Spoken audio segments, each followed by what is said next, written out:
Welcome back to Nodirectiondetail. Caught you by surprise. You did, a little bit. A little bit off guard. A little bit. I'm Brian. I'm Aaron. And as usual, we are going to start off with a detailing topic, and that topic is going to be primers. Primers before coatings. What we think of them. Everybody has their own opinion. There are different types of primers, so this is just a general overlay of primers that we're going to discuss today. Yeah. And then we're going to go off the tracks like we usually do. Yep. And today we're going to be sampling the different types and flavors of our favorite Doritos. We got 12 of them. We got 12 of them, and I even missed a few. I'm going to say we probably only got a fraction because they're coming out with new flavors all the 1, 2, 3, 4, 5, 6, 7. I missed 8 flavors. It's and locally, I got 12. They're not, feasible to get all of them. It's just I grabbed what I could, but I've loved Doritos since I was a kid. So have I, hands down.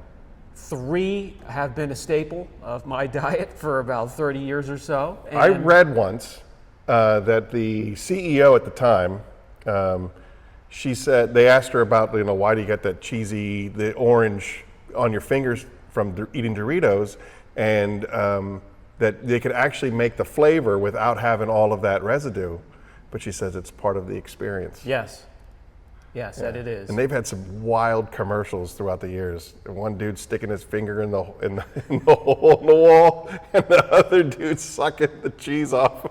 Yeah, it's kind of scary though what kind of dye they use for that. But I'm still here. You're still here. I'm still here. We're still doing Doritos. So we're going to test a bunch of different. I didn't even know some of these flavors existed. Some of them sound downright disgusting. This sounds fantastic. I can't wait to get tangy ketchup.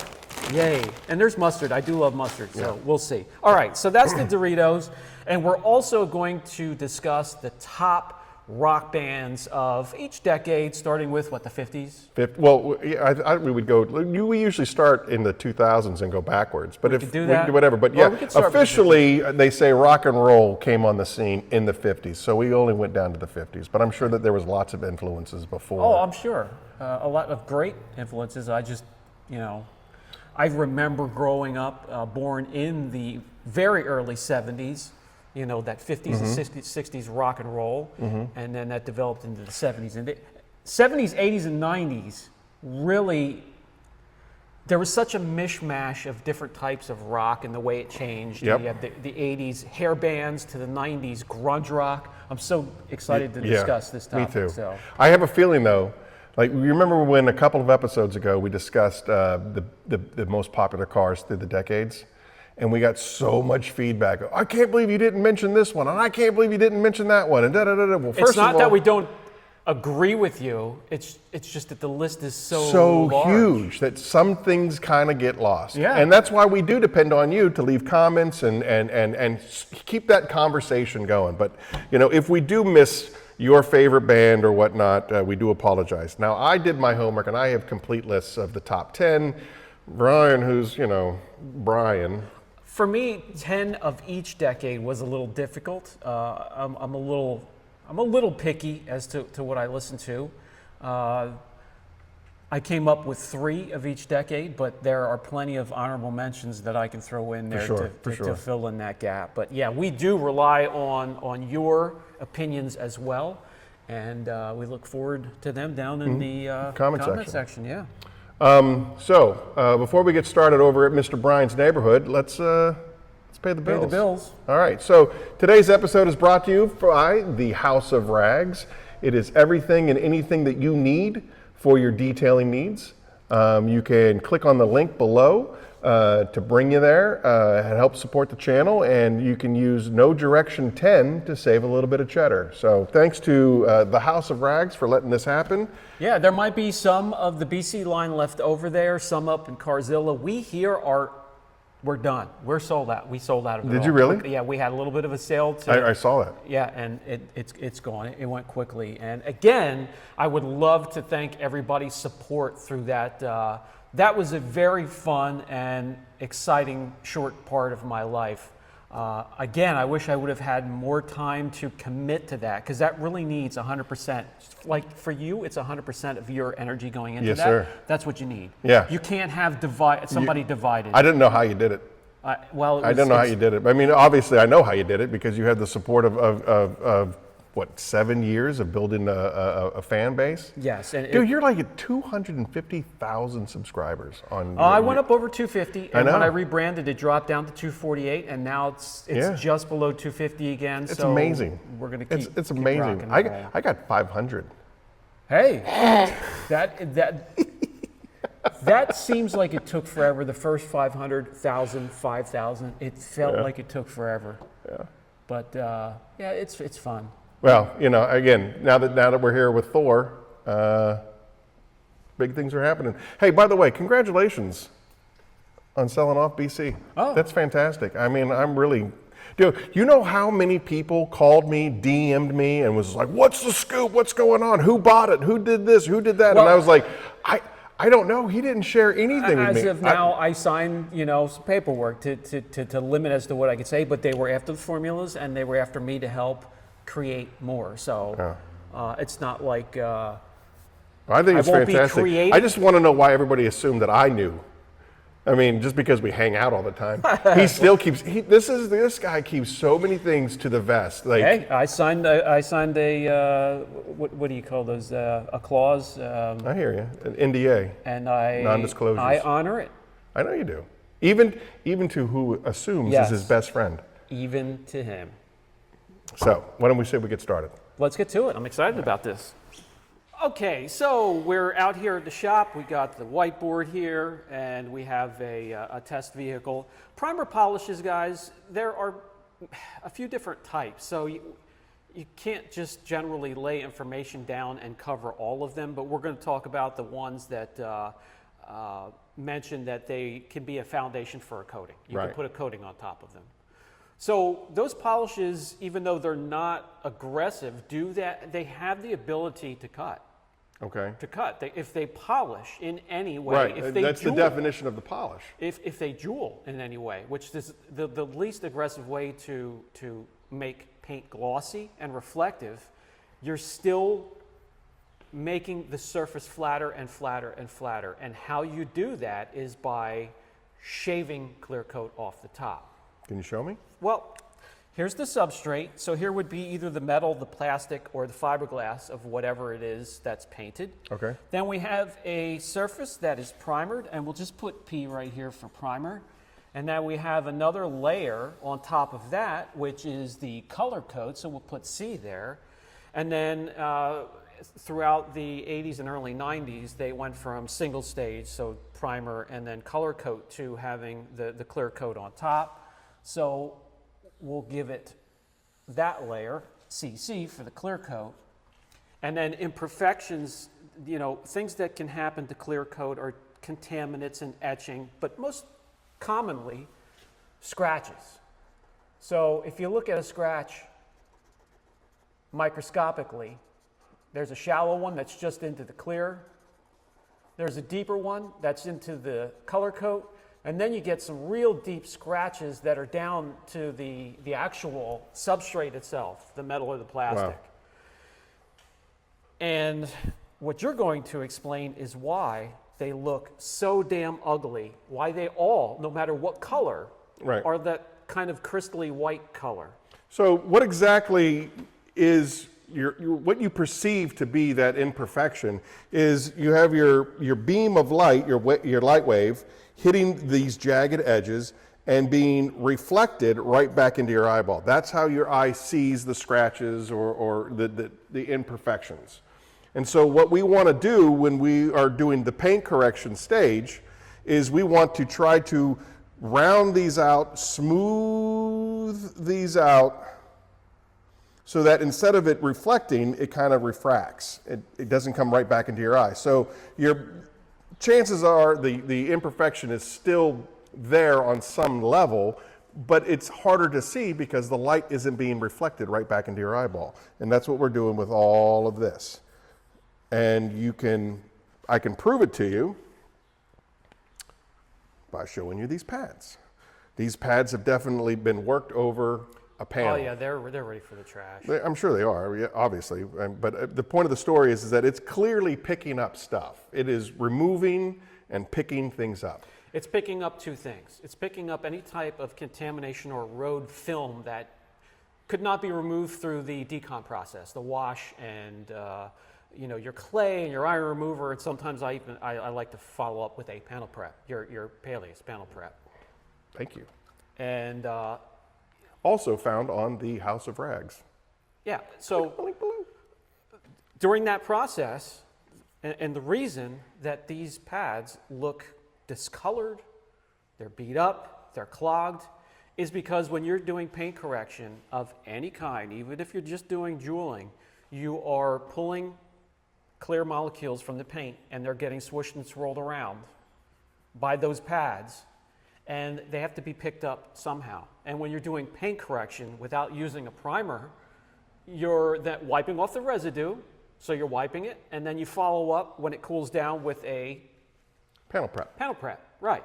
So that removes everything from the surface. So, I mean, this sounds like a stupid question, but I need to ask it because it bugs me. And, and I've been learning from you for almost a decade now. Is it possible that when you're using these primer polishes, what's the new one now that's out there that everybody's talking about? Adhesive Promotion. Adhesive promotion polishes. Yeah, and I'm not sure, that's a chemical process, so it's a little bit different than some of the other I'm not sure how primers. that science works, but from my military mind, I'm wondering, when you're going over the surface with this pad, are you 100% certain that you're picking up everything that you've either removed or that you're using? Like, there has to be some sort of lubrication. No, you're not picking anything up with the pad except for some of the shaved clear coat, some of it, and maybe some traffic film, and a lot of the polish itself. Right. So so basically, this is just my opinion, and you can beat me up in the comment section if you want, or in the live chat when we're watching this together. If you're going to use that much time to paint correct, and your customer is paying that much money for a coating, why would you even take a 3% chance of a premature coating failure based upon leaving something behind and having the having the coating go over that, and now you're not getting, we're trying to get a bonding with the coating and the clear coat. Like that's been the technology that is why coatings work. Right. And you don't want to have anything interfere with that bonding process. No, I don't. And our discussion today, and this is not just our discussion, this is our discussion. We want you to participate. We want your opinions as to, would you want to have a step that leaves some stuff behind, because a lot of these promoters, primer polishes, they don't want you to wipe or use a panel prep in between those steps? Or would you rather use a panel prep and make sure you have clean, naked, clear coat for the coating to grab onto?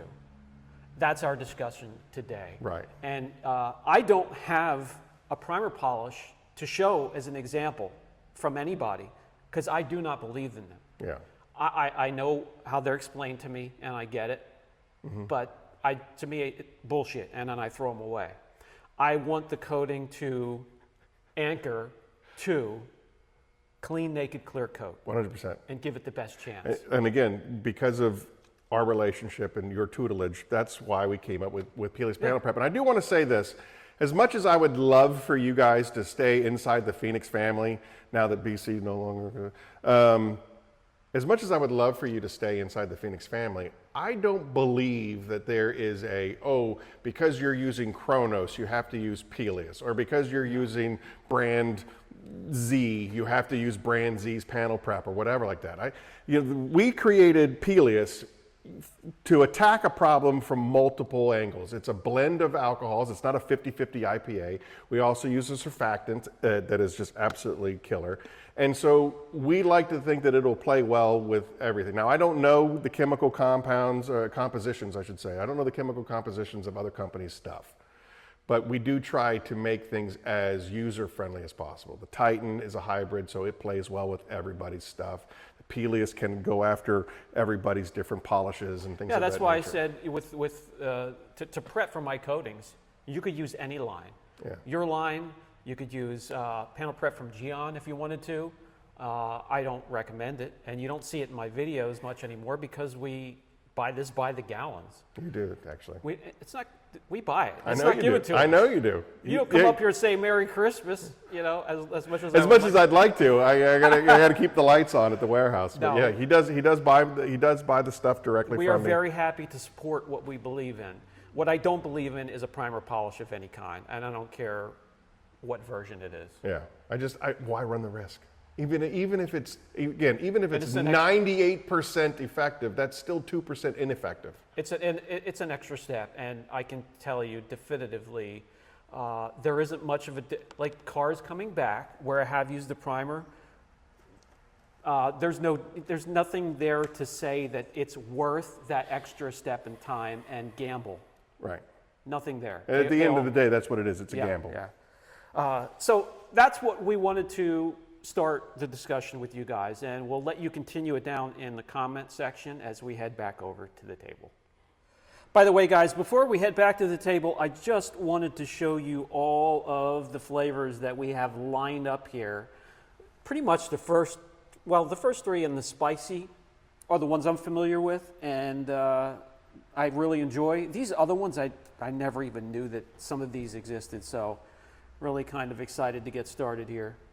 Back at the table. Hey, before we get started on all this funness, we actually got our first mailroom mail call. Oh, how about that? How about that? Now listen, I don't know really what it says. I mean, I skimmed it over, but I'm not filtering anything, just reading it to you guys because we are No Direction and that's what we do. So here we go. Once you strip down to your skippies, he's game for it. I'm down for it. We've seen some wild stuff. You mind if I leave the room? I make no promises. All right, this comes in from Automarian.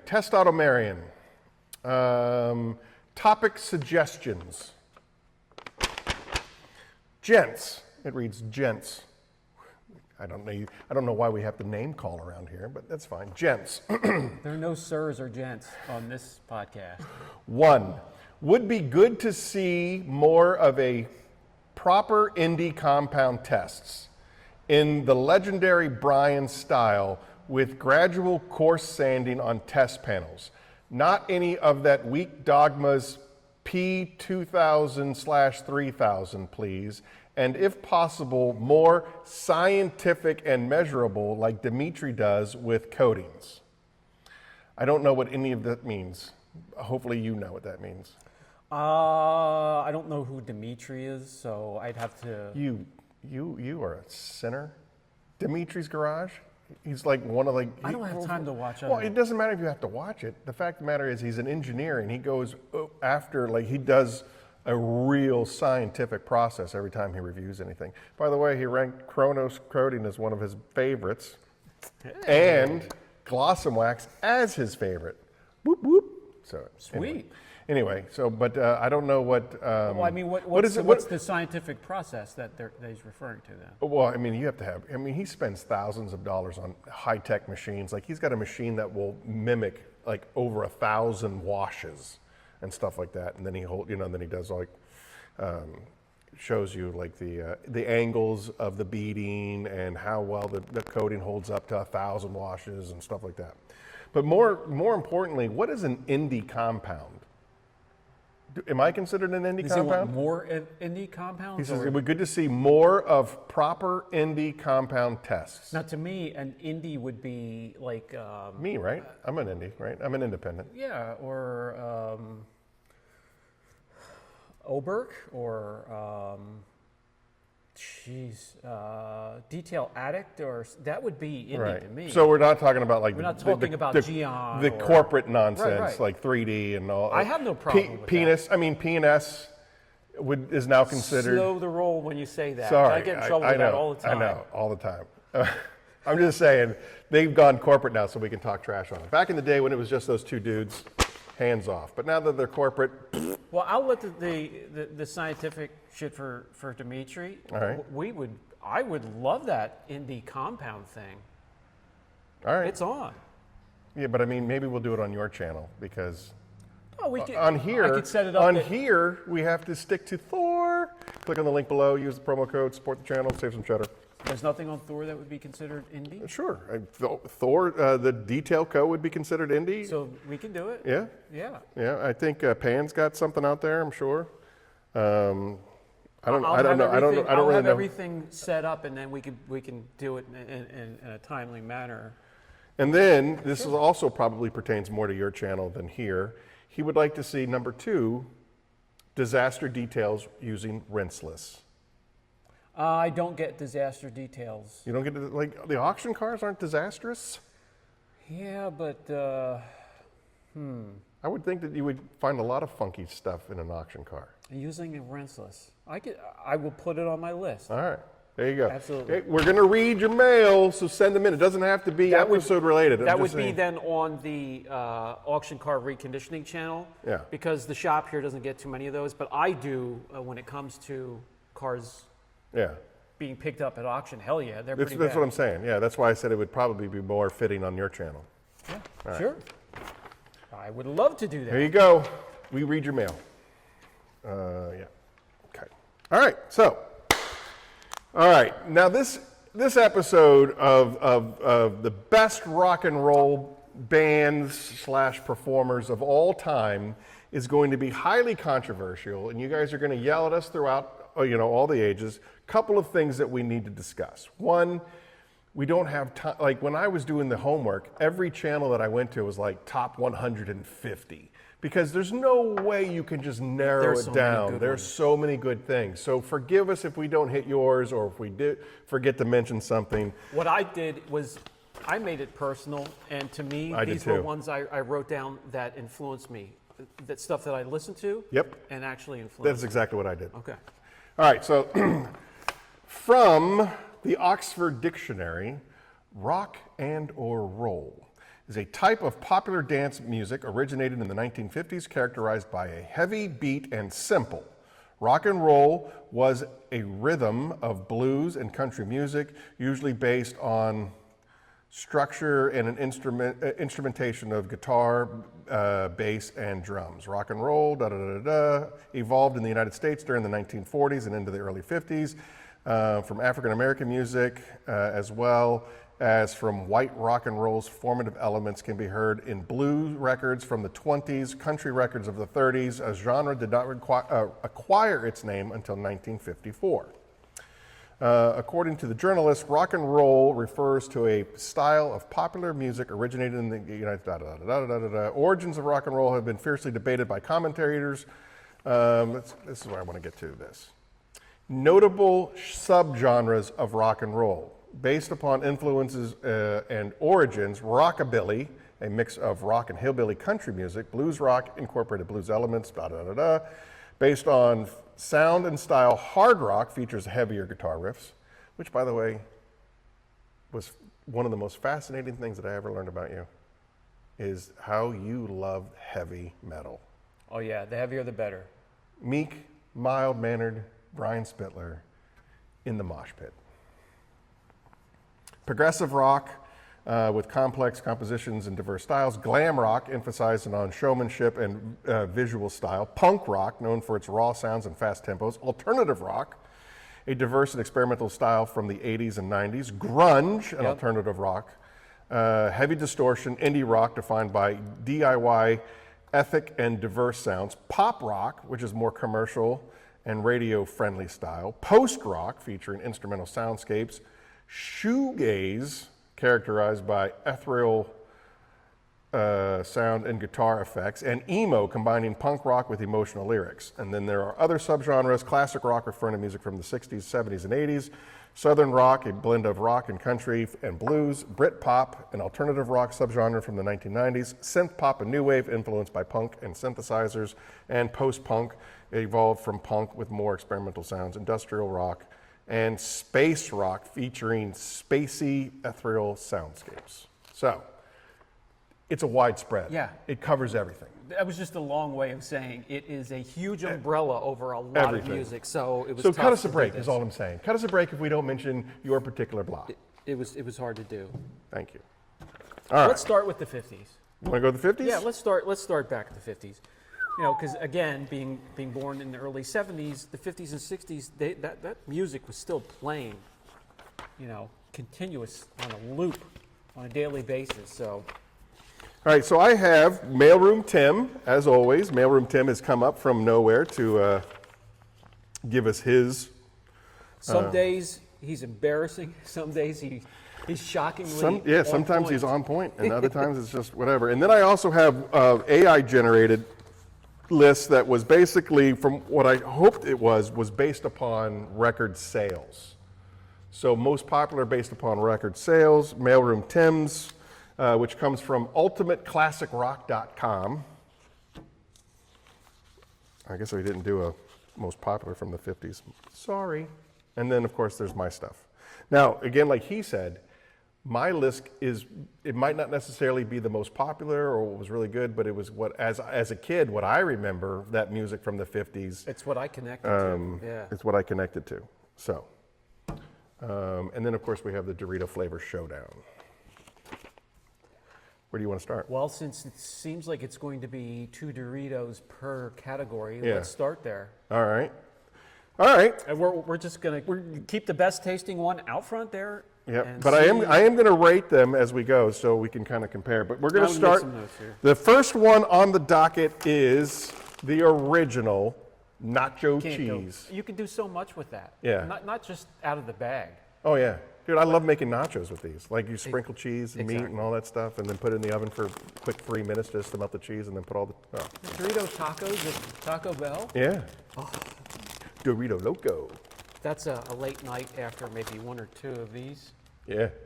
By the way, it's 5 o'clock somewhere, so. Yeah. I mean, it's going to be hard pressed to beat this guy. The original is the original king for a reason. Cheers. Cheers. Just a tip.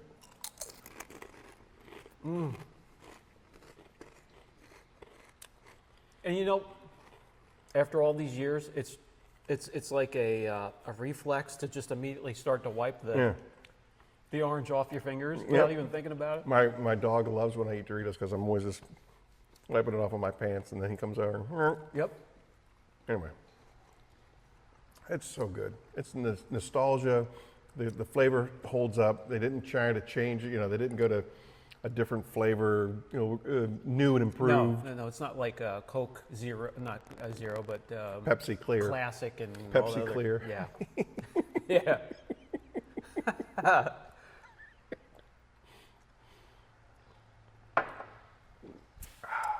Yeah, that one's always going to be hard to beat. Yeah. There's 1 or 2 that I don't know. All right. We'll see. So according to, well, we can't do AI because I don't have it. But according to Mailroom Tim, the best bands of the 50s, the top 3 from the 50s is number 3, Chuck Berry, which, by the way, is cultural appropriation because everybody knows that Marty McFly came up with Johnny Be Good, Yeah. and that Marvin Berry heard it and called his cousin, Yeah. Chuck. It's documented. It's documented. It's in a movie. It's got to be real. And then Fats Domino is number 2, and then of course the king of rock and roll, Elvis Presley, is number 1. I got to say, 2 of his 3 are on my list, and I only have the top 3 of each. Yeah. So I can't disagree. What do you got? For number 1 for me, Elvis. Yeah. My mom was a huge fan, so that played in my house all the time. And then Chuck Berry for sure. The only one that I didn't have on there that he mentioned, I have Buddy Holly. Okay. So Presley, Berry, and Holly. All right. I have Elvis Presley as number 1. Yep. I have Chuck Berry as number 2. Yep. And I have Jerry Lee Lewis as number Jerry 3. Lee Lewis, yeah. You know, also because I love Top Gun. Great balls of fire. You shake my nerves. Yep, it's the best. Married his second cousin. Oops. Oops. Well, Do you want to do number 2? Since we have to do 2 at a time in the 50s. might as well. Might as well. All right. We're going up against Doritos Cool Ranch. Now, these here for me, that's excellent. A great alternative choice Yeah? to the original, and I actually buy these more than I do the original. Can I tell you? Not a huge fan. I love them. I'm not a huge fan. Now, I have a friend whose entire diet consists of Cool Ranch and Mountain Dew. Oh, that's a great combination. The only thing that pisses me off Yeah. with the Cool Ranch, is sometimes you're going to get that Dorito that comes out that's triple layered, Yeah. and then you got to go back to the rest that are just Yeah. lightly sprinkled. All right. Cheers. Cheers.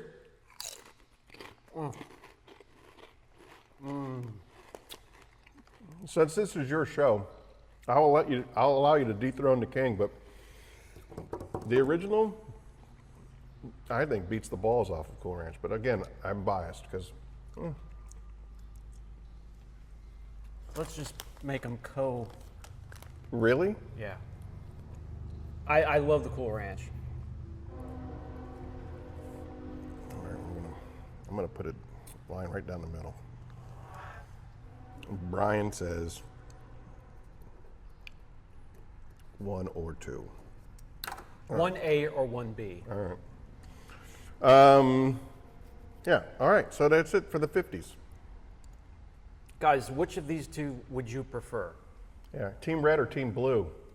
And what do you wash them down with? A beer, a nice cold Coke, nice cold Budweiser? I think you like the Bud Light, if I don't remember correctly. No. Every once in a while, I would do a Michelob Light. That's the only light beer. Yeah. You know, Yingling apparently makes a light that I haven't tried yet, but I hear very good things about it. It's called Flight. Flight, yep. Yeah. Yeah, I it's all love right. their Golden Pilsner, though. Golden Pilsner is my favorite. All right. Going to the 60s. I love...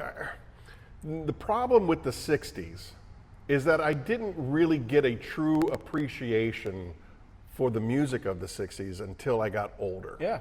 You know what I mean? I was born early 70s, really cutting my teeth on music in the 80s, so I was heavily influenced by 80s music. And then it wasn't until I got a little bit older that I went back and revisited the really good stuff of the 60s. The really good stuff. I had a college professor, Doc McTaggart, who opened my eyes to the really good rock and roll stuff of the 60s and 70s, Supertramp and stuff like that. Wow, just that kind of really, really good stuff. Yeah, it started to, how can Yeah. I say? You started to get a wider arrangement of different types of music.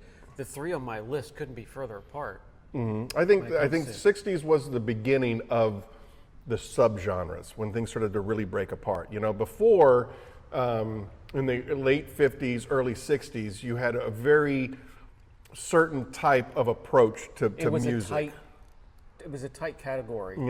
Beach Boys and Monkees and stuff like that. It was all very familiar. And then, the psychedelics of the 60s kind of got into things, and that's when we really started to branch out and explore the canvas. I have a little bit of all of that on my list, yeah. So what is Mailroom? Mailroom Tim, his top 3 are The Doors, the Rolling Stones, number 2, and number 1, the Beatles.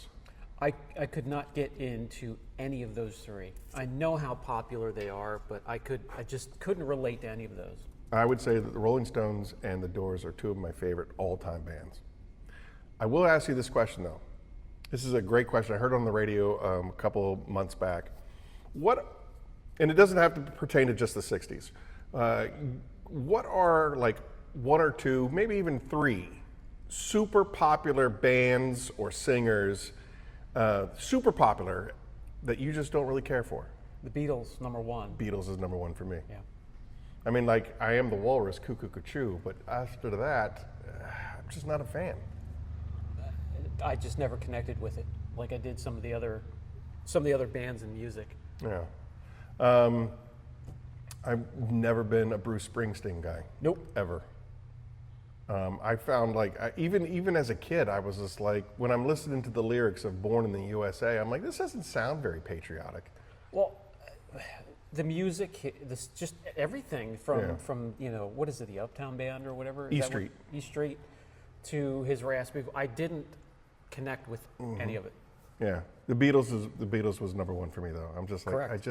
he's super popular. Obviously, it is one of the most popular bands of the Springsteen 60s. popped up on just about every list when I was just like, nah, not for me. All right. According to album sales, they're saying that the Byrds, Creedence Clearwater Revival, CCR, yeah. and the Beach Boys. Yep. R.I.P. Wilson. Yeah, just died. Yeah. Shame. Yeah. There you go. That's from the world of Gemini. Gemini says that these are the top three. You mentioned, you know, that psychedelic. So the number one for me would be Jimi Hendrix. That's on my list, but at number 6. And just, you know, his creativity with the guitar. He would get sounds from that guitar by bending the shit out of it.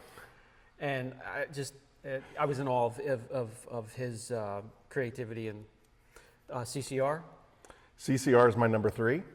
And then you mentioned them, the Monkees. Monkeys. They did not. A very soft porn version of rock. Yeah. But because of the show. Of course. Yeah. And then I saw her face. Yeah, I mean. For me, it's CCR, Creedence Clearwater Revival, The Doors, and then a band that I absolutely love that never gets the love that they're supposed to is The Band. Can't say I would have them on a list. Do you even know who they are? Nope. Exactly. So they are such an iconic band. I'm pretty sure they're all dead at this point.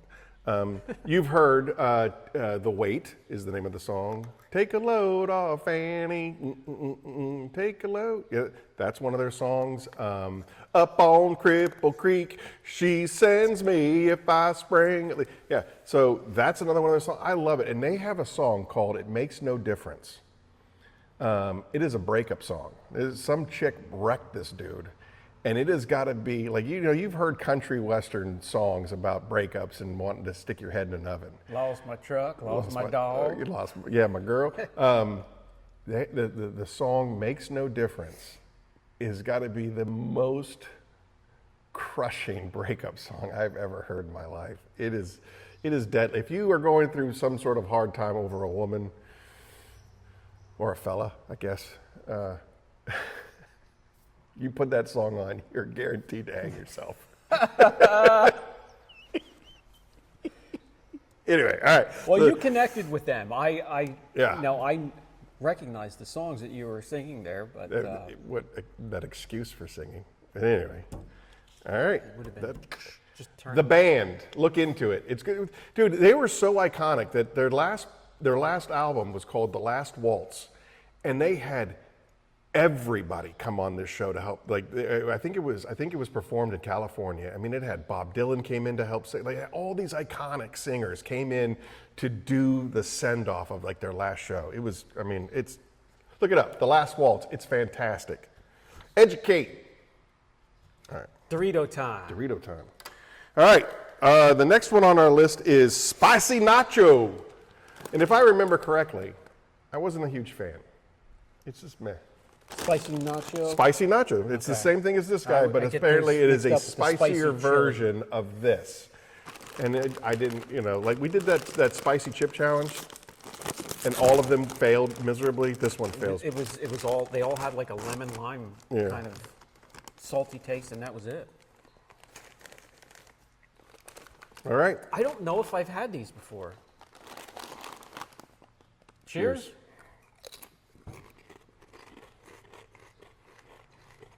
I can taste the cheese from that. Yeah. So it's just that with a little bit of a Heat.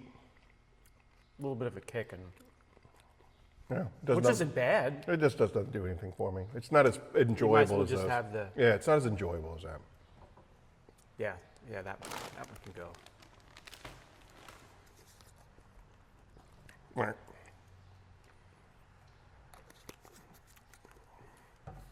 All right. So we are 50s, 60s. 70s. Oh, we got to do 2 of these. Remember, we're supposed to do 2? Oh, yep. All right. 2 per decade. We have That's to all right. Cleanse the palate. Cleanse the palate. Delicious. These are flaming hot lemon. Were those not in the, I think they were. challenge? I think they were. I'm pretty sure you're just going to get a taste of lemon. Yeah, it's just going to be lime. Salt. Maybe there's heat. I think it was just salt. Salt. Yeah. I'm sure Humberto is going to correct my pronunciation of this, which is fine. Limon. Flamin' hot Cheetos. Oh, okay. Yeah, there's the Ritz. The Enga. Well, cheers. Cheers. Salty lime right off the. Yep. Oh man. It's just salty lime. I couldn't go into the store and say I want a bag of those. No way. Horrible. Dumpster. Oh, that's bad. Straight up lime and salt. It's like a margarita in your mouth without booze to make it worthwhile. When they're coming up with some of these flavors, did they actually let somebody taste them first before they release them? Kid I graduated with in high school actually worked for Kraft, and his job was to sample flavors. Hey, does this taste like cheese? Nope. I hope he got paid well. I guess. What a job. All right, moving to the 70s. Here we go, the 70s. All right, so here's where it starts to get really weird for me because, like we were talking about the subgenres, I have such an eclectic taste of music that I find so many different types of subgenres really, really pleasant. And what was cool about my growing up, my dad being a Marine, every 2 years we moved somewhere else. So certain things, especially, like music, really tied me to one particular area in my life and what age group in my life. So my pre-high school likes in the 80s is one thing, and then my high school likes in the 80s is one thing, and my early 90s I like one thing in the early 90s, and I like something else in the later 90s, and so on and so forth. And the same thing with the 70s, because you can go anywhere from folk music like Simon and Garfunkel, which is technically classified under rock and roll. To a hard folk with System of a Down. In the 70s? No, not in the 70s. Right. But I'm just saying. Yeah. Like you could just, the umbrella is so big that it covers so many really, really cool bands. It's hard to really pin it down. Yeah. And it doesn't matter what spectrum, I can enjoy all of that. So according to this is AI. So according to AI, top bands of the 70s is number 3, Black Sabbath. Yeah, Ozzy, absolutely. The Rolling Stones holds from the 60s into the 70s, and Led Zeppelin. Okay. I could dig that. Mailroom Tim says that the Allman Brothers Band is number 3. Ugh.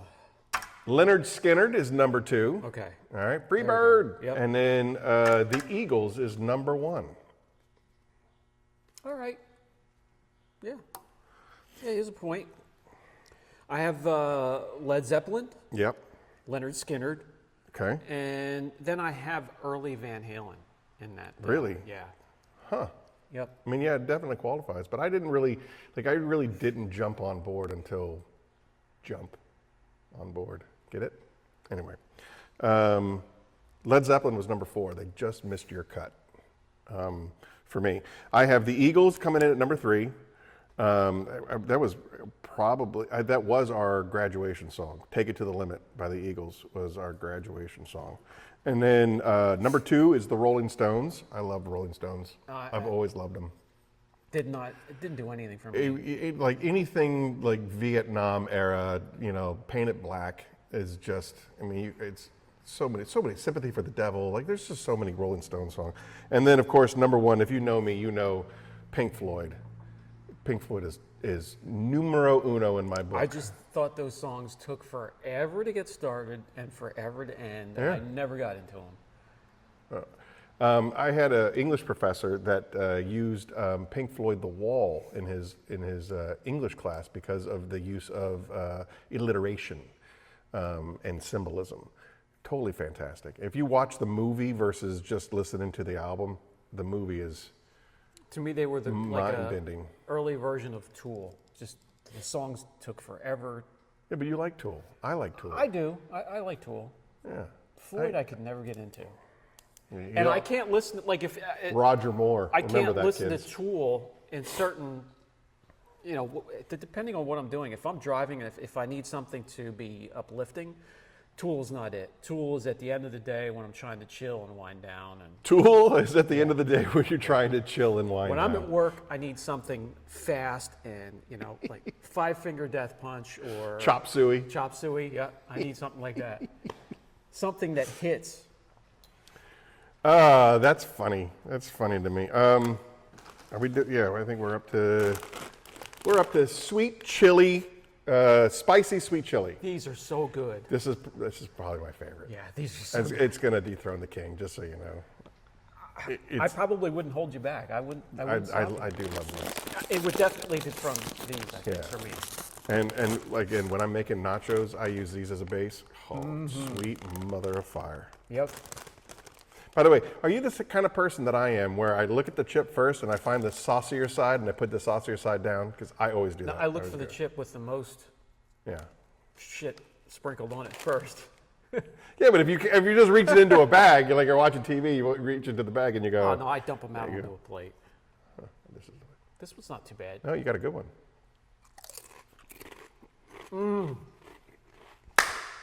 That is so good. That's my favorite. I'm sorry, B.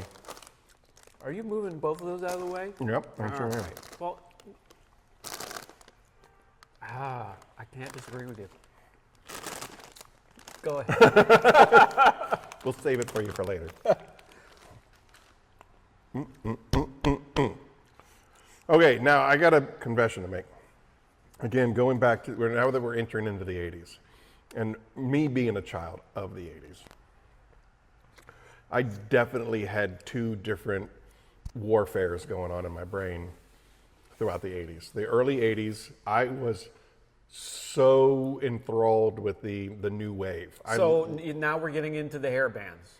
Well, yeah. Well, there was new wave, and then there was what they called glam rock, where it was all about visuals and leather pants and So all. what would you consider new wave? New wave is considered like the beginning of the alternative movement, Depeche Mode, Simple Minds. To me, I knew you were going to say that. To me, I had them in a completely different category. I had them in electronic because I love. Well, that's what Depeche new wave really is, like electronic. Electronic. It's all the synthesized Yes, keyboards, synth rock. the Ross keyboard stuff, where it was like Flock of Seagulls, Yep. Soft Cell, Thompson Twins, Simple Minds, Depeche Mode. You could go on and New on. Order, yeah, New Order, yeah. all that stuff, all the synthesized stuff was considered new. Pet Shop Boys was another huge one in the 80s. And there were even across the pond, they were trying to emulate that. Be Born Benton, or how I don't know how to say it. And there were a couple other ones, Chrome or something like that. But then there was also like the true rock and roll stuff that we loved, which was I know that AC/DC spawned probably I think in the late 60s throughout the 70s, but I think for me when I discovered them it was 1988, and the album was Who Made Who, which was basically it was a remix of a whole bunch of their or not remix but a rebranding of a bunch of their earlier songs, but they also had Who Made Who, which was unique to that album. And I loved it. I played that cassette till that cassette warped and didn't, you know. And that's also when I fell in love with Ozzy Osbourne. No longer with Black Sabbath, but he was Ozzy Osbourne. Bark at the Moon, Crazy Train, all of that stuff. Center of Eternity was one of my absolute favorites. Iron Maiden came on the scene. Like as far as I was concerned, it was, as I entered high school, that's when all this heavy metal stuff came at me. And Anthrax, and Poison, Guns N' Roses, like all of that stuff. Everybody knows Def Leppard. I lost my virginity to Def Leppard. Too much information. I mean, not the band. The band didn't take turns on me. But it was playing in the background. This has been a week for me. I got completely blasted on Chelsea's podcast. Like, she tore down some walls, and I exposed all kinds of things I probably should have kept in the dark. We're talking about Def Leppard. Sorry. Go ahead, Brian. Get this thing back on its rails. Well, Ozzy Osbourne. Okay. Black Sabbath. AC/DC. And a lot of that had to do just with his voice, his unique raspy voice, and then the riffs and stuff like that. Yeah, I heard, and this is this could be schoolyard rumors. I heard that like the big breakdown between the Van Halen brothers and David Lee Roth was because David Lee Roth wanted more guitar, and I think Eddie wanted to do more keyboard stuff, and they had a real big fight over that. I could be wrong. I probably am, but that, I know that. That was Van Halen. Yeah. Yeah, AC/DC. Yeah. I don't know how he can continue to sing like that. Yeah, that's pretty. Because that was like a strained kind of clinch. Well, didn't he he had to drop out because of that, his voice? I'm pretty Probably positive. like the hard metal of today with the screaming, like the Linkin Park to any of those. That there are some that do that through the whole freaking song and through the whole album. I'm like, I don't know how your voice and throat can survive that. Drowning Pool. Yeah. Just that vein popping screaming. I like it. According to the internet, number 3, AC/DC. Yep. Number 2, Guns N' Roses. Highway to Hell. And number 1 is Van Halen, according to. I could see that. And then, as far as Mailroom Tim is concerned, this is where Mailroom Tim should get slapped. He's back to his old shenanigans. He's back. Mailroom Tim, I'm going to push you down the stairs. Number 3, REM. Oh, no. I just could not get into that.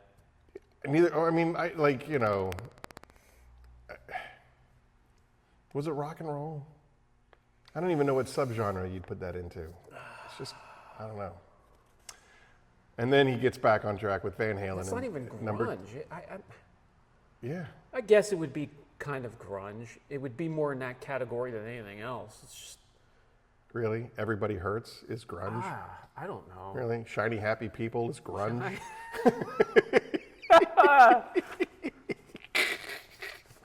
I don't know. I don't want to go there with shiny happy people. Yeah, it's grunge. You're right. You convinced me. All right. Number 2 is Van Halen, and number 1 is Guns N' Roses.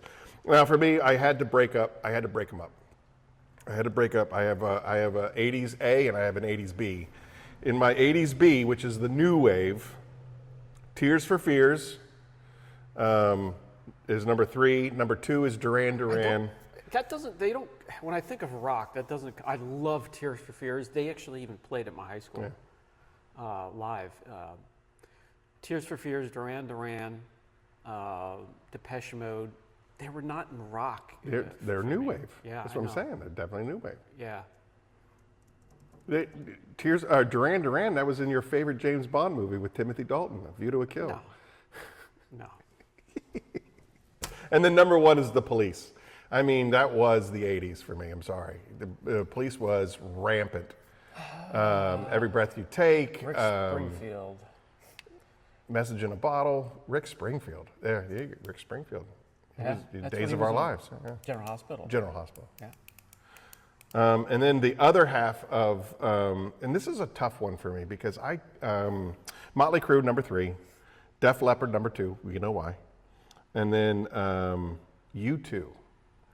U2 is really, really hard to group into rock and roll because like they never, like as popular as it were, like you can't, I mean, Joshua Tree was one of the greatest albums of all time. What was that, New Year's Day? That was before that. I think that was Boy.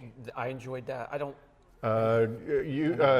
Joshua Tree had With or Without You, Street with No Name.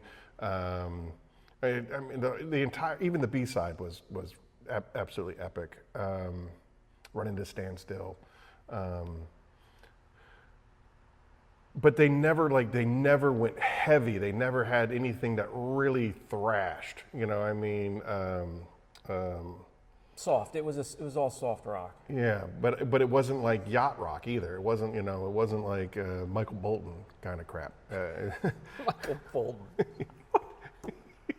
Yacht rock, isn't that yacht rock? I don't know. I mean, where did Michael Bolton come from? I don't know. Shut up, Brian. All right, moving on. We're moving on. Michael Bolton. Michael Bolton. Moving on. Where were we? The 80s? You were, yeah. That's time for another chip. He just got Rick rolled, everybody. Never gonna give you up. All right, here we go. Now we get into the weird. I've never had this before. This is the first time for me. Tangy ketchup. Yum. It just, I see that and I go, I can't picture. Hey, Dad, can you buy me these? I want this with my lunch. I never thought of dumping Heinz 57 on my Doritos, but I'm willing. It smells like ketchup. Sweet and tangy. It smells like ketchup. Is it ketchup or ketchup? I'll have to take your word on that. All right. Oh, you got a nice saucy one. Look at that.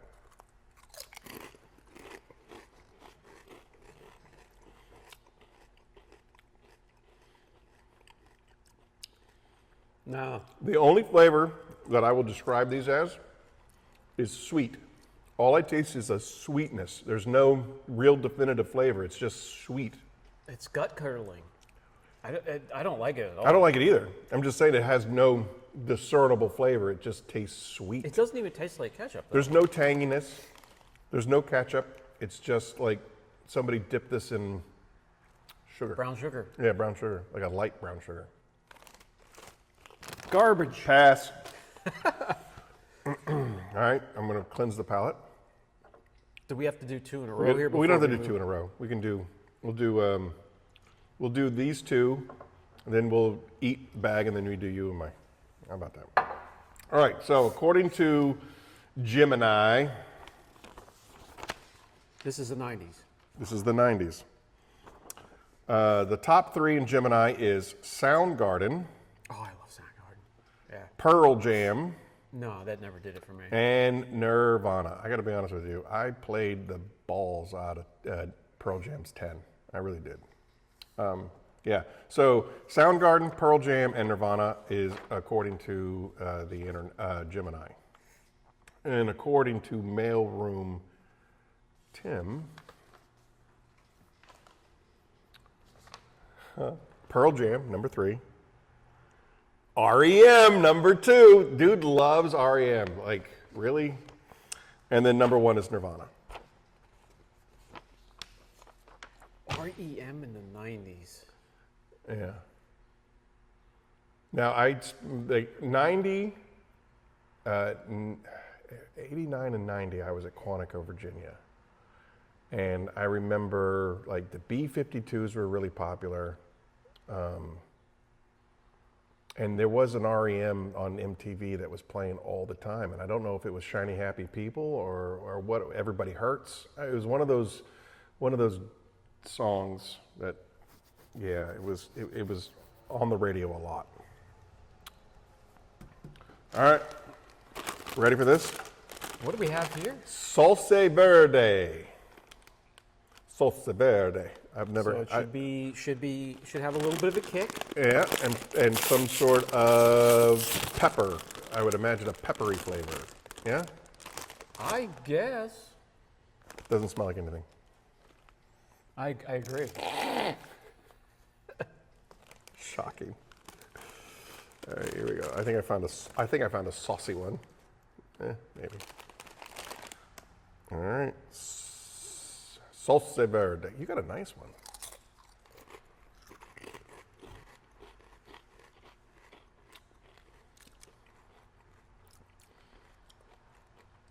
Again, it's salt, but it's not as overpowering salt like that other trash.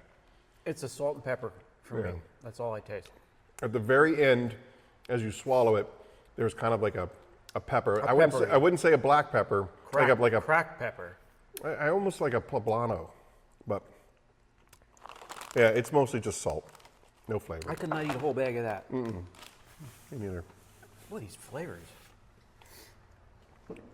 Hail to the king, man. It goes Hail to to the, show I was going to say hail to the king. Don't veer from what you got working for you. All right, where are you coming from in the 90s? 90s, Nirvana and Metallica, and then Alice in Chains. Well done, Alice sir. in Chains, man. So number 4 for me was Nirvana. And it probably would have ranked higher, but my roommate in art school was absolutely in love with Nirvana, and we played it all the time over. I mean, this guy was so in love with Nirvana. He actually, Kurt Cobain was a lot like you, a weird lefty, left-handed. Good man. Left-handed. And so he would play a regular guitar upside down with the strings built backwards so that he could play left-handed. And Kenny taught himself to do that exact same thing. Kenny's very talented. But I mean, he ended up buying the blue knitted sweater. He emulated everything about Kurt, except for the whole shotgun thing. Yeah. His wife did it. Yeah. Okay. In my opinion, but yeah, so Nirvana was number 4. Number 3 for me is still U2. I loved the one album that was Octoon Baby, I think was what it was called. I really liked that a lot. That was a song What was the song from that? One was one of the songs. That was a big one. Sing it for me. I couldn't do it justice. I don't know Irish. I don't know Irish well enough to sing it. They had a lot of great songs on that one. But yeah, I really, really enjoyed it. That was one of the first concerts that I went to, was that concert. So that was number 3 for me. Pearl Jam is number 2 for me, / Temple of the Dog, because that was a conglomeration of all of those super grunge bands at the time. They got together for, I think they were trying to raise money to feed the hungry, which was why it was called Temple of the Dog. And then, of course, number 1 for me is Alice in Chains as well. Yeah. Alice in Chains. Rooster? Are you kidding me? Like, there was so many. That Jar of Flies, I think was the name of the album. Was his voice was you could feel the pain in his voice. You know that song Rooster was about his dad? No. Yeah, so the song Rooster is about his dad who was in Vietnam, and his father's name was Rooster. And he was in Vietnam, and he was on the front lines, and that's why They've Come to Kill the Rooster was about the VC coming in to try to overrun U.S. lines, and they just couldn't kill his dad. Like, his dad was like a war hero. And that song was dedicated to him, Rooster. That was fantastic. I'll have to look into that. Yeah, it's wild. It's such a shame. His demons took him. Mm-hmm. He was like 86 pounds when they found him. 2 weeks he was by himself, and at the end, and it's just so many. I think it's probably, we talk about mental health a lot on my podcast, Curmudgeon's Corner, and there's so many unbelievably talented artists, comedians, entertainers that have this pain in the background. You know, like again, audio. You could hear it in his voice. I mean, Alice in Chains, Audio Slave, Soundgarden, Yeah. you know, Chris Cornell, Chester. Linkin Park. Oh, how about one of my absolute favorite bands from the '80s, In Excess? Yeah. Michael Hutchison or Hitch? I forget his last name, but yeah, In Excess. He killed himself in Australia, in a hotel. There's so many. There's a lot of pain, and you can, if you know what to listen for, you can hear it. You're right. Just guys, just reach out if you're. I mean, you can't say anything without seeming political. But today, it's even within the last 10 years. There's hardly any help out there for any issues these days. It doesn't seem like it anyway. Well, we like I said, we do a big promotion on Curmudgeon's Corner. In the beginning, we do a mental health floss, and then at the end of the program, you can go to the American Psychiatric Association webpage. You can text 741-741, and that's the first text hotline in the United States that will connect you with a counselor. And then, of course, we also, in the Phoenix family community, we promote, it's called You Got 8 Minutes. And because it's been psychologically proven that if you can talk to somebody for just 8 minutes, it will help reset your brain to get out of that funk. And so the password is You Got 8 Minutes. And if I send you a text message that says, hey, Brian, you got 8 minutes, it means that I need help. And that you call me or whatever. Yeah, I mean, it's not just from like depression and our youth, but our brothers and sisters returning from abroad after serving our country. We need it in all spectrums. And yep. I support Till Valhalla Project. Look it up, Till Valhalla Project, and it is a apparel company that donates money to help raise awareness for the mental health of veterans. 22 vets kill themselves every day, and we're trying to prevent that. We're trying to stop that flow from happening. So, again, reach out. You're not alone. Don't end up dying by yourself. No, and to any of those that have served out there, we appreciate your service to the country. Thank you very much. Thank you very much. We take care of those that served here at our shop every day, not just on a holiday or 1 day a year or 2 days a year. We take care of them. You know, they don't have to show us, any identification or credentials. But yeah, we have a veterans, and it's not just military vets, but police, fire, EMS. We have a veterans discount on our webpage as well. PhoenixEOD.com. Speaking of discount codes, make sure you click on the link below to support the channel and use Nodirection10 to save a little bit of cheddar while you're there. Support the show so that we can keep bringing you obnoxious content like this. the early 2000s, this is where we started to get into the screaming aspect. Screaming aspect, I'd also say there was a lot more commercialization bands. I hear, don't kill the messenger, but I hear bands like Nickelback. They were very, plug and play. They sounded very formulaic. There was a certain style that people were trying to replicate on a studio level. Now, to me, that would be like Three Doors Down, Seether, and a couple of those bands. Yeah, I'm sure. I'm sure these guys hit it. I'm sure. Mailroom Tim. I'm sure Mailroom Tim got a few of them. Well, let's do a Dorito and then start with his. Okay. I got to hear what he has to say. All right. Tangy pickle. Huh? Tangy pickle. That I'm interested in. Somebody else calls it a tangy pickle. 555, 555, 5555. Nothing against you if you like tangy pickles. Nothing against you if you like tangy pickles.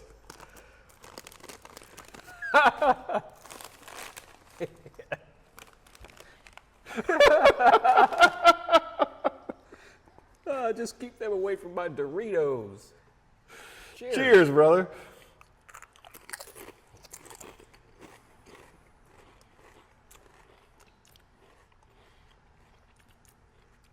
I'm going to say, who doesn't like a tangy pickle? I'm not raising my hand on that. I can tell you, there are pickled chips. Mm-hmm. This is better than some of the crap we've been testing, but nowhere. I would say, out of like all the weird flavors, this is closest to what it says it's supposed to be. I couldn't put it into words, but that's exactly right. Out of all the weird flavors, this one, like this, really, it doesn't taste nothing like it. I think I'm really looking forward to trying the next one. Yeah. Tangy pickle, even though it's not great, it is the closest to what it's supposed to represent. I would say give it a shot. Yeah. The other one's not so much. Yeah, I would put this at least, right now this guy is in 4th place. I could agree with that. Yeah. Yeah. Just leave my tangy pickle alone. Dang. Oh, it's a tangy pickle. All right, according to Gemini, the top 3 bands of the 2000s was Muse, the Foo Fighters, and yeah, Muse. They had a couple of cool songs. I can hear it playing in the background in my head, but I couldn't sing it to you. And then White Stripes was number 1. You remember their I would say it's a one-hit wonder, 7 Nation Army. It was redid 20,000 times. Yeah. It was Yeah. All right. So that's according to Gemini. Jack White? What? His name Jack White? I think that's his name. Sure. It was just him and his wife, right? One of them was just beating on a drum, the other one was just playing a guitar. No, that didn't strike a chord for me. And then according to UltimateClassicRock.com, Mailroom Tim says the best bands of 2000s. Number 3, the White Stripes. We just talked about them. Number 2, Red Hot Chili Peppers. Give it away, give it. Yeah, but I thought that they were kind of like, I remember listening to the Red Hot Chili Peppers in the early 90s. Yeah. And I don't. It was before the 2010s for me. Yeah, for sure. But I didn't put them on a list. I enjoyed them. Yeah. Yeah. A couple of them. And then number 1 is Linkin Park. I more enjoyed the Flea and the Big Lebowski. Give me some money, Lebowski. Than I did. That was Flea? Yeah. Now, I loved them in Point Break. Oh, yeah, that's right. That would be a waste of time. I forgot about that. I have to watch that again. Back off, War Child. I'm serious. Do you see they're coming out with the Spaceballs, too? Yes. He's going to be like 90 years old. Mel Brooks is way older than, I think he's 99. He's going to be 100. Good. In 2027, when it premieres, he's going to be 100 years. He's going to be centenarian. Wow. I look forward to that, though. All right, here you go. Here's From suck to blow. Yeah. Funny. I wanna try She doesn't look Jewish. Rick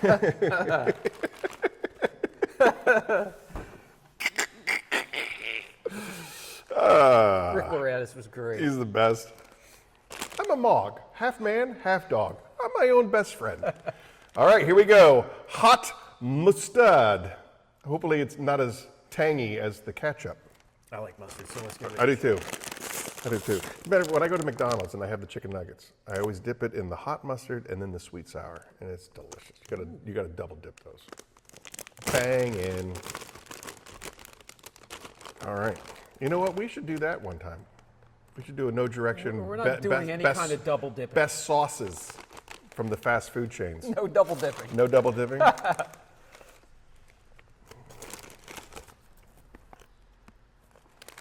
got nothing. Nothing. I got nothing. Here we go. Cheers. Cheers. Oh, salt. So salty. I'm sorry, but I don't taste any mustard. Or hot. There's nothing hot. Oh, that's just all salt. There's nothing hot or mustard about this. What a letdown. How hard is it? I mean, mustard is mostly vinegar, isn't it? Mustard from the mustard seed. Yeah, and then they use vinegar to wet it up. Yeah, I got nothing. Trash. Oh my gosh. What a shame. Doritos, come on. I was looking forward to this the most. You really were. You were talking about it before we got started. What? Come on, huh? Step it up again. Hot? This wasn't hot, and there was no mustard. You finks. You finks. All right. 2010s. Did you do your 2000s? I didn't do my 2000s. Oh, no, you know what? I didn't. Yeah. I'm getting ahead of myself. Yeah. Lincoln Park, Okay. System of a Down, Okay. and Corn. Really? So you kind of understand where I was at that point. I didn't get any of those. None of those made my list. Because I'm in a whole different area than you. Yep.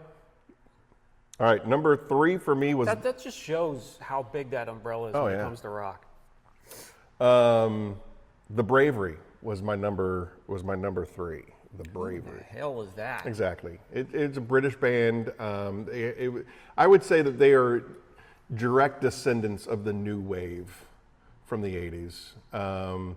They were much more in the style of Dashboard Confessional. Would you mind singing a little ditty from that band? Well, I would play it for you, but we'd hit copyright no, can't do infringements. Yeah. But like My Chemical Romance, Dashboard Confessional, they're all in that same kind of like, I don't know, moody, emo-y, whatever. Then The Heavy was my number 2, made popular by the video game Borderlands, right? They just made a movie about it with Kevin Hart and. Yeah, Borderlands. Yeah, Borderlands. They ruined it. Yeah, well, I loved the game. The movie was horrible. Yeah, well, the beginning of Borderlands 2. The adaptation of video games. Did you watch what I recommended, Devil May Cry? Yeah, I haven't watched it yet. I'm waiting for my son tomorrow. We won't spoil We're going to that. watch it tomorrow with my son. You loved it? I'm not a huge anime guy. Right. My son is. I mean, he is he's Same with my son. And he was watching it, and I was hearing the soundtrack from this, not seeing what was going on. I'm like, damn, that sounds interesting. So I played one episode. I got through all 8 in 2 nights. So that'll give you an idea. See your Devil May Cry, and I raise you a Castlevania. Same channel, Netflix. It is pounding, man. What do the kids say? It slaps. It's a direct video game movie adaptation, Japanimation, same style, which is probably why they did Devil May Cry, because it did so well. But the soundtrack is epic. The fight scene when they're fighting Dracula, holy mother! You're gonna love it. Yeah, you're gonna love it. They I'll had a watch great- Devil May Cry tomorrow. You watch Castlevania. Happy Father's Day. I will. Happy Father's Day. Happy Father's Day. They had a story to go with it. It's gory as hell. Same thing with Castlevania. You know, I don't want to. I can't give it away. But the soundtrack and the gore and the storyline, I couldn't stop watching. I was like, can't wait. holy I hell, can't I'm wait to- watching freaking cartoons. Yeah, yeah. They're coming a long way. Yeah. We're going to talk about it next time, because I'm going to do was- Devil May Cry and you're going to do Castlevania. And not only that, but these are on CNN Flix. I mean, Netflix. Yeah, I couldn't believe it. yeah. And number 1 for me is The Killers. Mr. Brightside in the early 2000s. I mean, that was on every radio station, and I've loved The Killers ever since. The Killers is one of my all-time favorite bands. Not very familiar. Yeah. Again, that If you shows heard it, you'd be like, oh yeah, I've heard that before. It just shows you the huge. Umbrella, the huge umbrella. Yeah, amazing. All right, so now we're moving into the 2000. We're coming to the end, and yet we still have 3 bags of chips. We must have done something. We must have done some math wrong. Here. It must have done some math wrong. Well, let's start with one, All and right. then we'll do one after each. Okay. Each revelation. Reveal, yeah. Each reveal. That's a good word. All right, here we go. Blazing Buffalo and Ranch. So maybe it's a return to your Cool Ranch with a little bit of buffalo kick. I don't know. My kid likes these, but I've never tried them. I mean, I look forward to it. Clean the towel. to be honest, I think I've only really had, out of what we've done today, I think I've only had the three. The Cool Ranch. Three, yeah. Chili. Yeah, and this one. And that Now, one. I did have the spicy ranch once upon a time, and it sucked. I am looking forward to this, though. I got a small one. That sucks. Come on, get a big one. Hey, for the record, while we're here, I'm going to mention the sheer fact that, and I didn't tell you this, but I was going to spring it on you, but a certain Christian from BioBombs was supposed to be here today, but he chickened out because he doesn't do rock and roll music. He's like, now, if it was rap music, I might show up. Okay, I get it. So, I may not, it may not seem like that's my category, but Yeah. I loved rap, the earlier rap, Tribe Called Quest, De La Soul, Big Daddy Kane, MC Light. Oh, I had a crush on MC Light. The old school rap, I absolutely loved it. It had meaning, it was creative. You could hear what the hell they were saying. This new mumble rap shit makes people dumber listening to it. Absolutely. This is the text message string that thread. I guess it's called a thread. The text message thread that happened last night. This is 10:08 p.m. Are you coming tomorrow? No, sir. I've got some items to attend to in the afternoon for work. I got that feeling when I mentioned the subject matter. Ha ha ha. And he goes, it's like asking you two of the best rap groups of all time. Ha ha ha. And I went, Sugar Hill Gang and Run DMC. Honorable mention to LL Cool J. Duh. He goes, That's going back a little bit before. That's real early. That's the beginning. Sugar Hill Gang is the beginning. Like He goes, you are so dusty. Ha ha ha. Black Sheep, Diggable Planets. Anybody listen to a Diggable Planet? I mean, Black Comb or Blowout Comb was one of them. He goes, I love your choices though. And then I said, and for the record, I can still sing the entire first line of Eazy-E's Still Talking Shit. And NWA never did it for me, but I just like saying, the more intellectual I stuff. could do it. Don't be afraid. No direction. Don't be afraid. We did horror movies. I don't know anything about horror movies. It was one of our best episodes. I'll do a rap episode with him. Okay. I'll hang out and give funny commentary. Mailroom Tim. All right, here we go. Blazing Buffalo and Ranch.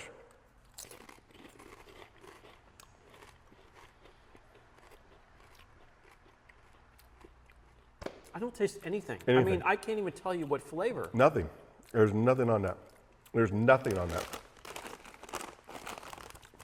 All I got was a little bit of spiciness. There's nothing. I didn't even Yeah. get that. I got there's no taste at all. I don't know what the hell. Nothing. I can't taste a buffalo. Nope. That got a little bit warm at the end there, but no taste. That was just sad. That was a waste. That was sad. There's nothing even to cleanse my palate because there's nothing on my palate. I do got little corn bits though.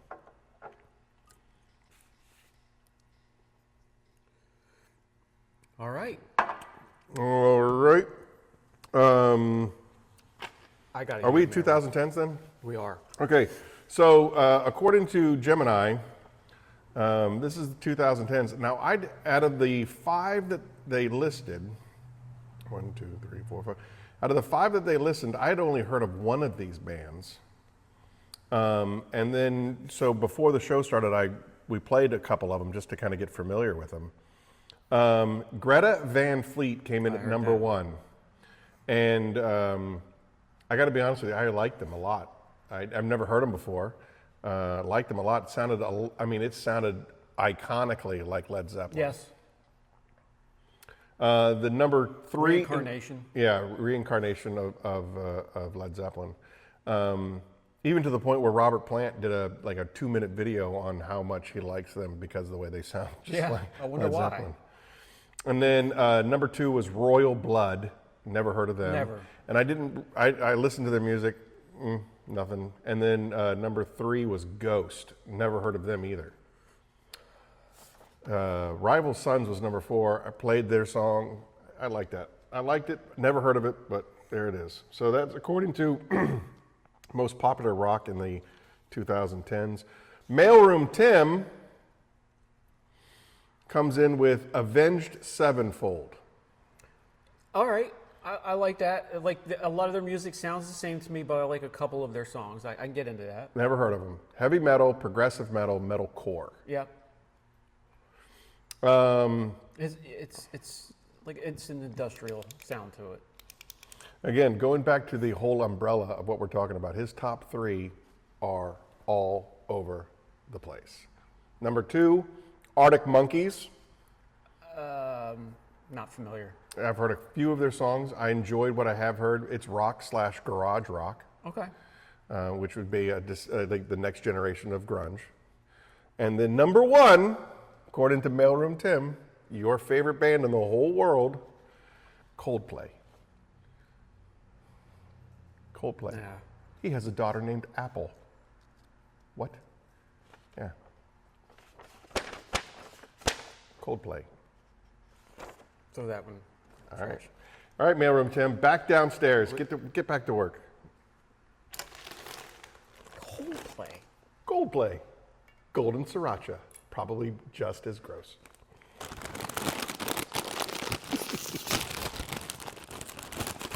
They're new. A bold twist on Sriracha is pure gold. I don't even see Is anyone. it supposed to be spicy? I don't know. Or I guess sriracha is. Sriracha is. There's no, I don't see. What is sriracha? I'm looking for a flavorful chip. There's none. What is sriracha? Is that Sriracha just is a blend pepper. of... No, it's a pepper. Oh, okay. It's a pepper. All right. It's a pepper.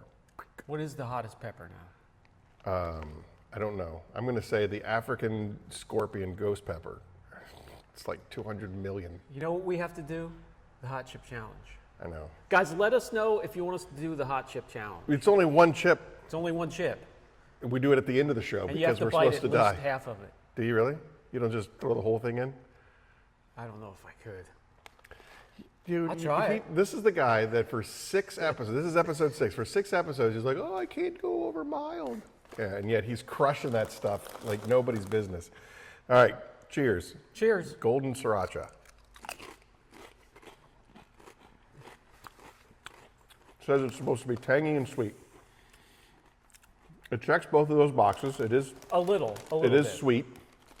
Maybe there's a little tangy. It doesn't have any discernible taste, though. I kind of, you know what? I taste the corn chip with a little bit of honey mustard sauce is what it tastes Yeah, like to me. that's a great description. That's it. Honey mustard. Yeah. Golden Sriracha, a.k.a.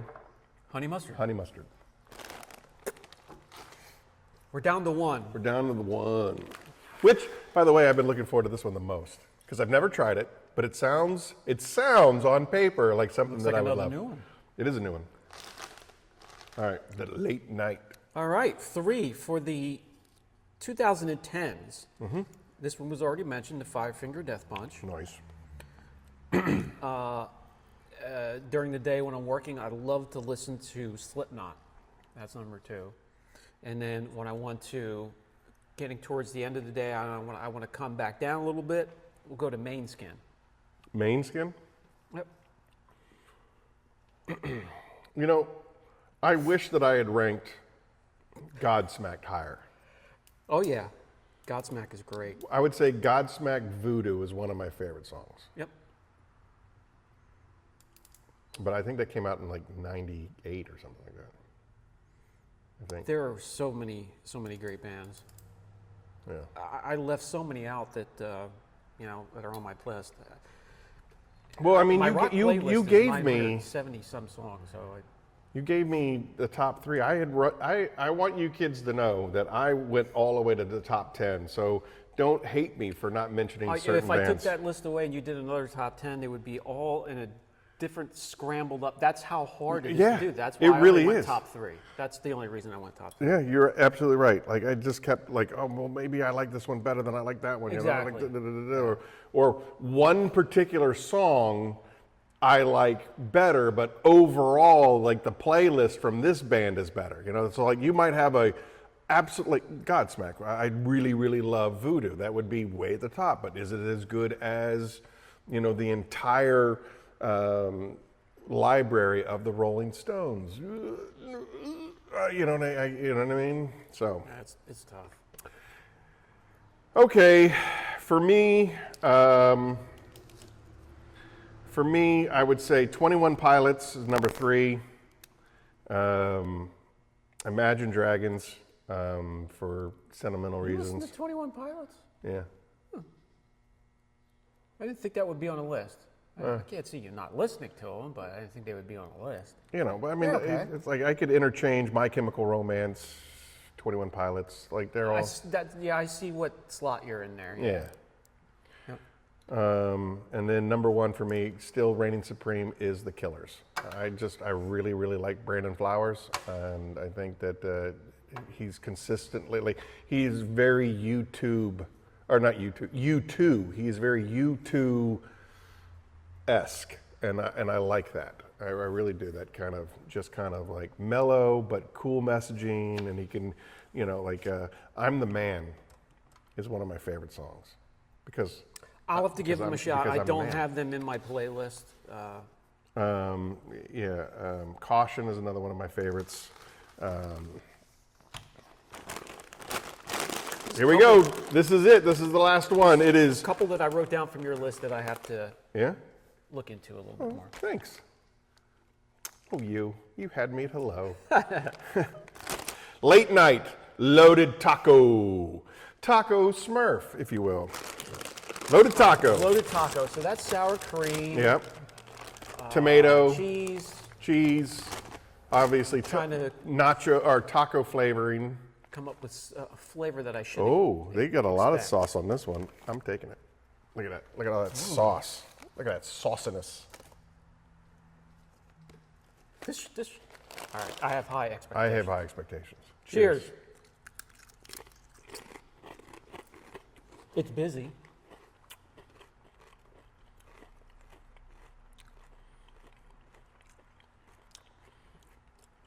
After that initial bite, everything went away. Yeah, I was going to say, there's not a discernible flavor, but it's not unenjoyable. Like, oh, there it is. There's a little taco. Like, I can taste the taco. I ate a taco at the very end. I ate a taco. The aftertaste? Mm-hmm, That's the not aftertaste. Good. If you have an aftertaste, that's not good. I'm sorry, but this just kills it. Oh, yeah. It doesn't, I mean, it's... Crushes all of them. Hey, from the second you put that in your mouth until you've swallowed it and you have the aftertaste, it's consistent. All right, here's the original. Good, so good. That's trash.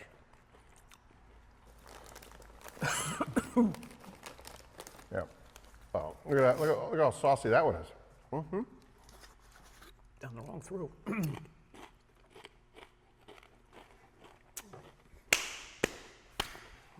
Man. I can't disagree with you. It's like, Yeah. Yep. I would say just like from overall Hail to the King status, this is the best.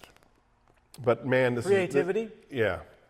That's the best they did, being creative with a chip. It's got the right amount of spice, so you could actually taste spice. You can't taste spice there. It just had zero taste. Those other ones are ass. It has the right amount of sweetness, the right amount of spice. But this guy, he reigns supreme. I'm sorry, he does. Now, there are so many things you can do with Doritos. We could have went with which brand trying to replicate Dorito tastes the best or the closest. I mean, there's so many. You know, copycats. I'll be honest with you. What has come on the scene really, really strong is Great Value brand, which is the Walmart brand. Great Value, like every potato chip that I've had from Great Value, other than they tried to do a Cool Ranch and it absolutely sucks. But again, I've never been a huge fan of the Cool Ranch. Every other potato chip that I've had from Great Value slaps. But you can't ever duplicate these. You can't. No. Well, Yeah. if you guys have an idea for the next video, throw it our way. We're doing mail call, so make sure you send us an email. We'll read it off, and even if we're talking trash about another company, which I have no idea what we were talking about in that email, but you did. I don't know.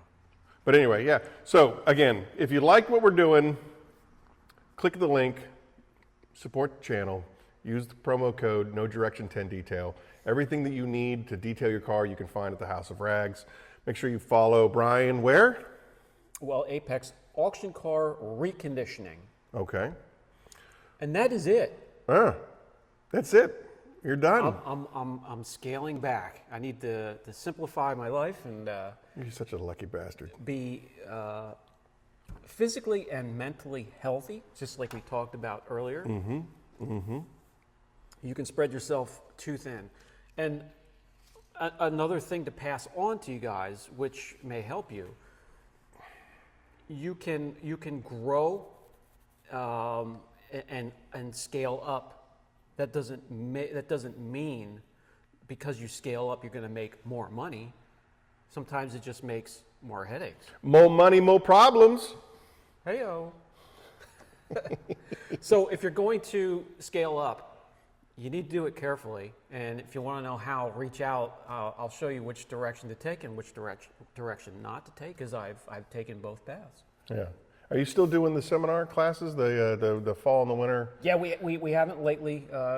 I've been trying to take a little bit more time off to find and relax. The reason why I even bring it up is because if you've ever had a chance to be anywhere near the area when he's doing one of those classes, the first day, the first couple of hours, I mean, it's very business oriented, what to do and what to not do when it comes to doing a detailing business. Yeah, the first half of the first day of our, that's all within the business aspect, how to communicate with customers, how to market, everything that you would do in the office. And then we head outside from there and we get into the basics of paint correction with just polishing.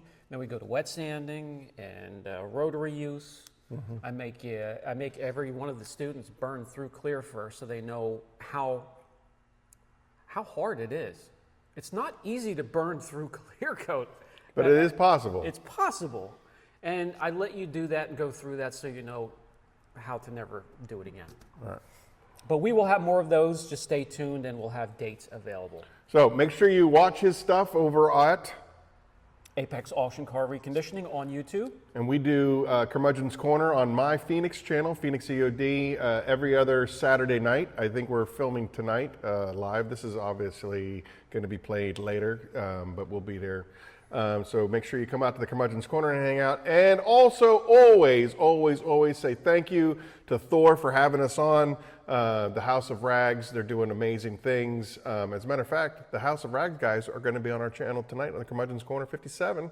Beautiful. Click on the link, support this channel. Send us emails, nodirectiondetail@gmail.com. Send us emails. We'll do the mail call. We'll talk about the stuff that you want to talk about. We'll do videos, and we have to stick to products that Thor sells. So if you have any ideas of what you'd like to see, if you want Brian to demonstrate a product that's being sold on Thor's channel, we'll see if we can't get it. Obviously, then we become a sponsored program. I don't know how that works. I'm not YouTube savvy. I might have what they have available here already, so, any recommendation. Okay, so there you go. Everybody, thanks again for coming out. We really appreciate you. I love doing this stuff. I love Brian. Absolutely. You're the best. You are too. Thanks, brother. See you guys. See you in a month.